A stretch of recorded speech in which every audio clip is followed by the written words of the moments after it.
हुए व्यक्ति की यह 3 चीज़ें कभी नहीं लेनी चाहिए। एक समय की बात है, एक बार देवर्षि नारद यमराज से प्रश्न पूछते हैं, धर्मराज मेरा प्रश्न है कि जिस प्राणी की मृत्यु होती है वह अपने साथ कौन सी चीज़ें ले जाता है और मृत्यु के बाद उस प्राणी की कौन सी वस्तुओं का प्रयोग दूसरे मनुष्य को नहीं करना चाहिए।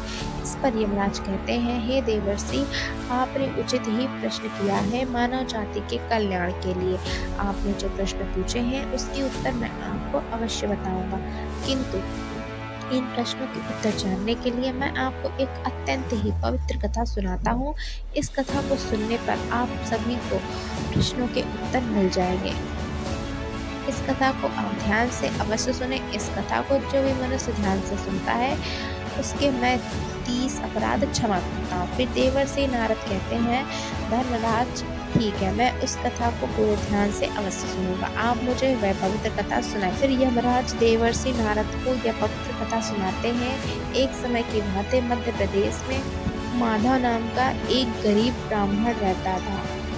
अत्यंत गुणवान तथा शास्त्रों में पारंगत था।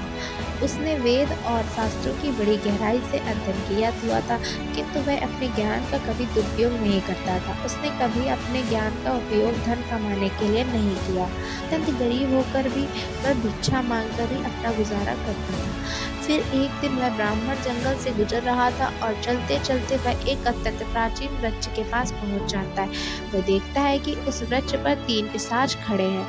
वे तीनों उस जंगल से गुजरने वाले मनुष्यों का भक्षण करते थे। कोई भी मनुष्य उस मार्ग से जाता था तो वह उसे पकड़कर खा लिया करते थे। पिशाच होने के कारण उनके अंदर धर्म का कोई अंश नहीं था। वह अत्यंत पापी और दुराचारी थे। वे किसी पर भी कभी दया नहीं करते थे। जब वह ब्राह्मण उस वृक्ष के पास जाता है तो वह पिशाच एक दूसरे से कहने लगते हैं, देखो भाई, हमारे लिए आज ताजा ताजा भोजन आ रहा है।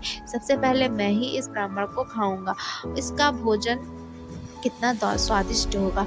ब्राह्मण केवल सात्विक भोजन ग्रहण करता था, इसलिए शरीर में किसी भी प्रकार के रोग नहीं होंगे, कोई कीड़े और कृमि भी नहीं होंगे। इसका मांस खाने में बड़ा आनंद आएगा। जब वह ब्राह्मण उन पिशाच को देखा तो वह बिल्कुल भी भयभीत नहीं होता। वह ब्राह्मण भगवान विष्णु का परम भक्त होता है और वह हर समय श्री हरि विष्णु का नाम जपता रहता था, इसलिए उसे किसी से भी कोई भय नहीं लगता था। उन पिशाच को देखकर भी ब्राह्मण भयभीत नहीं हुआ और उन पिशाच की ओर देखता हुआ उन्हें प्रणाम करने लगा और कहता है कि पिशाच, तुम्हें नमस्कार है।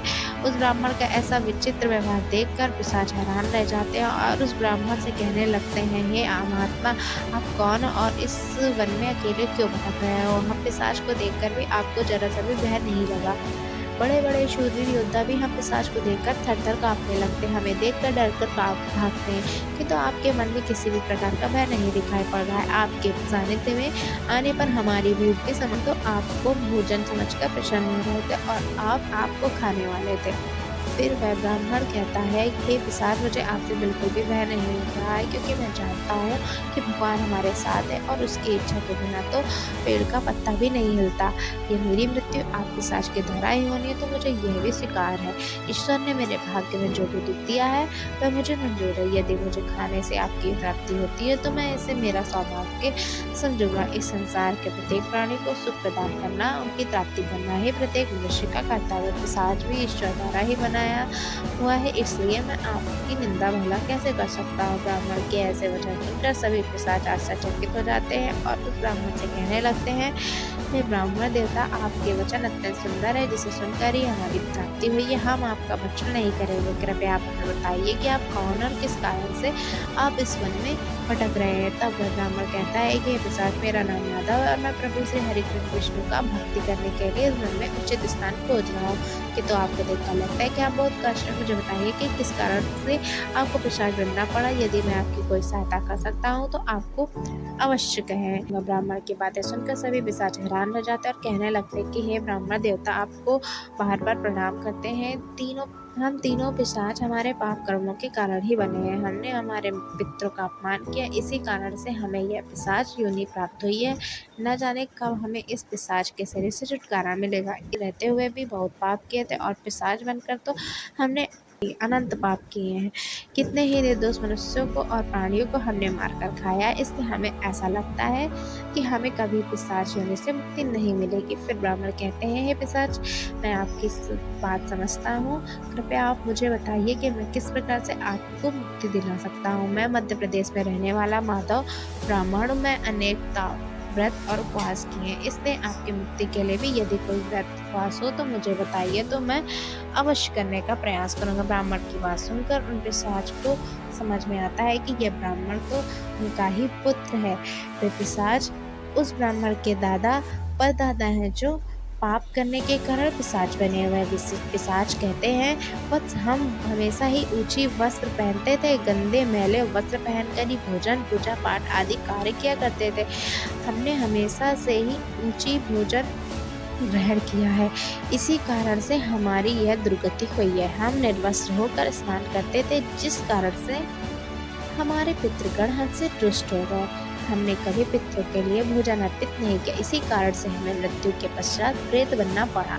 फिर वे पिशाच कहते हैं, वत्स, तुम हमारे ही वंश से हो, तुम्हारे पूर्वज हैं, यह ईश्वर की ही कृपा है कि उन्होंने तुम्हें हमारे पास भेजा है। अब हमें यकीन हो गया है कि तुम हमें मुक्ति अवश्य दिलाओगे। हे वत्स, तुम अभी जाओ और हमारी मुक्ति के लिए उपाय करो। और अपने पूर्वजों की ऐसी दशा देखकर ब्राह्मण अत्यंत दुखी हो जाता है।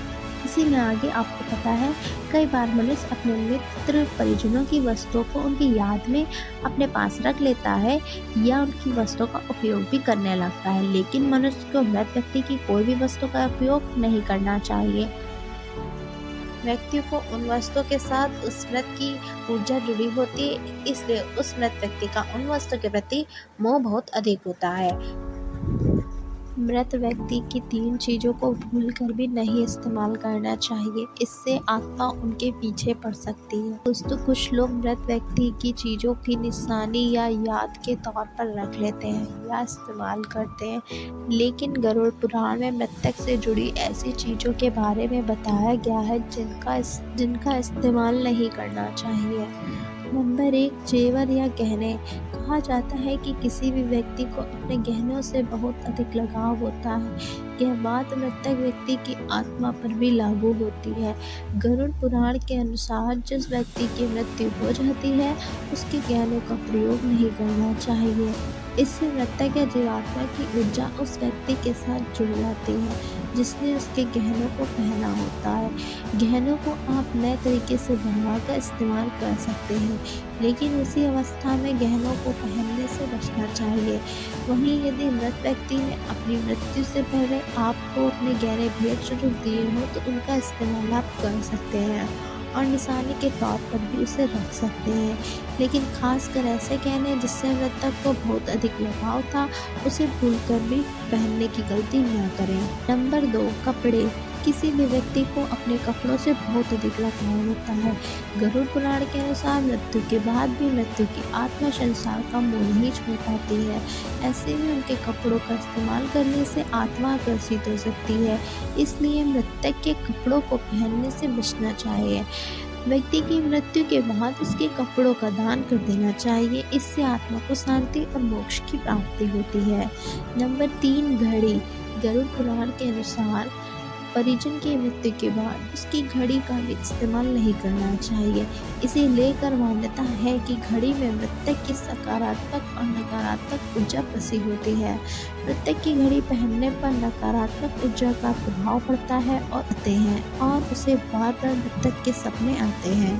दोस्तों, यह सूचना सिर्फ मान्यताओं और जानकारी पर आधारित है। यहाँ यह बताना जरूरी है कि रियल फैक्ट किसी भी तरह की मान्यता जानकारी की पुष्टि नहीं करता। किसी भी जानकारी या मान्यता को अमल में लाने से पहले संबंधित विशेषज्ञों से जरूर पूछ लें।